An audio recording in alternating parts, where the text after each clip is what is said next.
But Yep. my question goes back to what you were saying about AI and the future.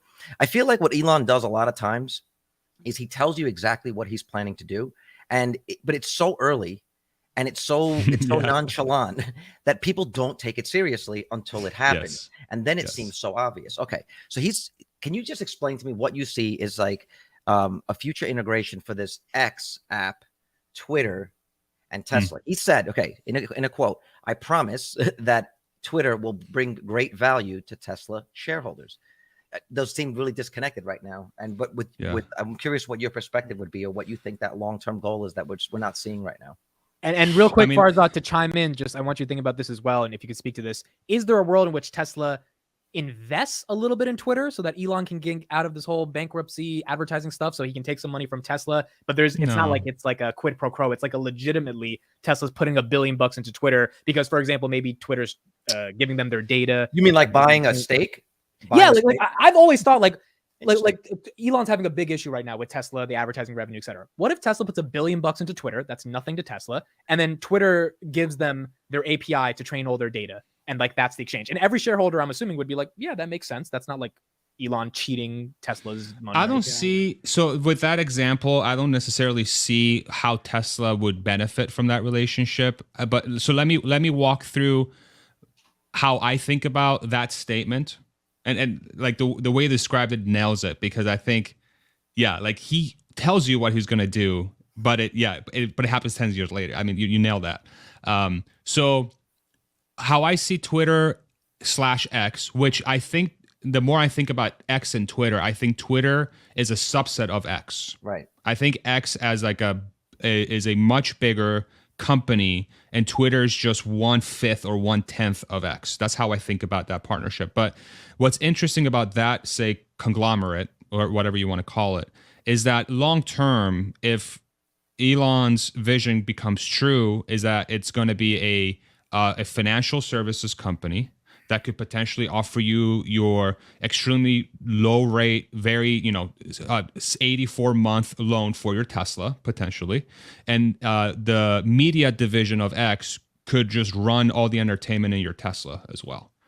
So like that's like two ways where I could see those two things playing hand in hand. The third way, I was thinking about this loosely, but I feel like this is probably better suited to be in the Tesla app.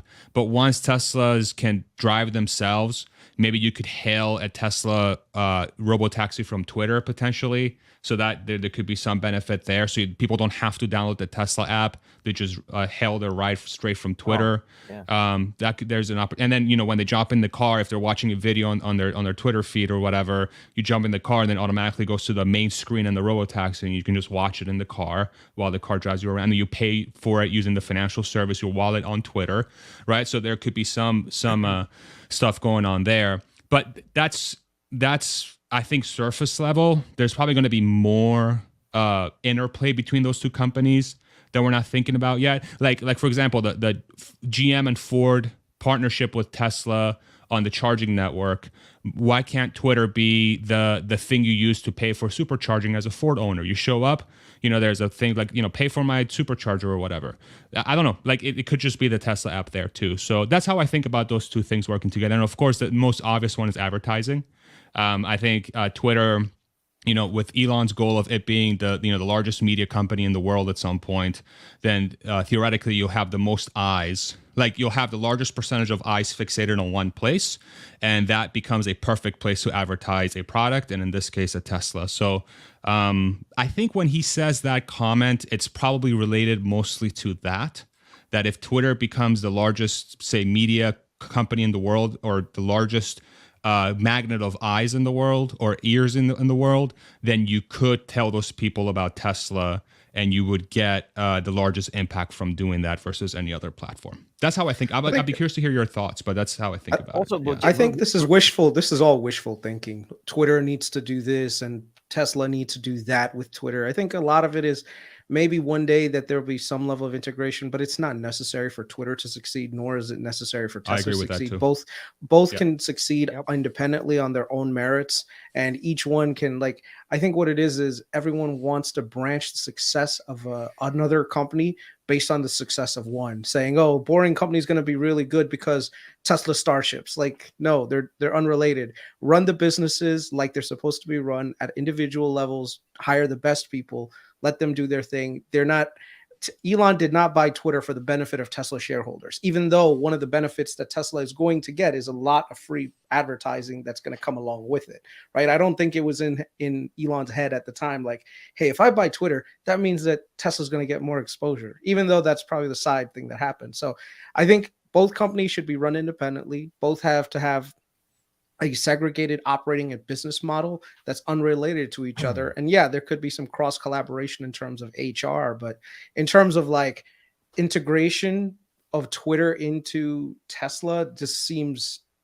like, I don't know. It doesn't seem like a valid thing. Even when it comes to X, like that's like 10 years out.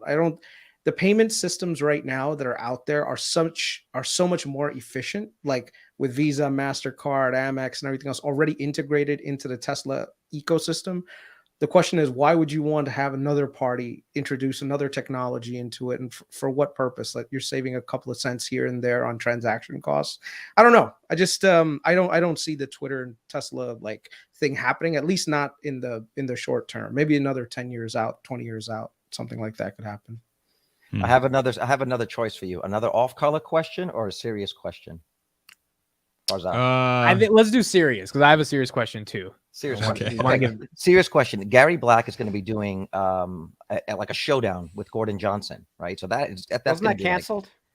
I don't know. Gary Black, or you mean Dan Ives? Sorry, Dan Ives. Yeah, Dan that Ives. was canceled. So that was canceled, right? I was supposed to host it. Yeah, I was supposed to host it on my channel. So Dan approached me and said, hey, Gordon agreed to do this. It's going to be at a pizza shop, which would be cool if we use your platform to stream it. I'm like, hell yeah, let's do it. And then we started blasting it out. And then over the weekend, Gordon pulled out. And then we had to cancel it. Because he was going to get decimated. Tesla's pumping. No, but Gordon, hold on. Because Tesla's a it's like, hey, my understanding. Gordon's not my understanding. So. Yeah, it's weird. My understanding was that he was committed. Like, my understanding is that he reached out to Dan to set up the thing. Dan proposed a pizza shop, and Gordon said yes. And then when we started blasting it out, then he said no. So I don't know if it got. I don't know. I don't know. I don't want to. I wasn't aware of that. I wasn't aware of that. So thanks for clearing that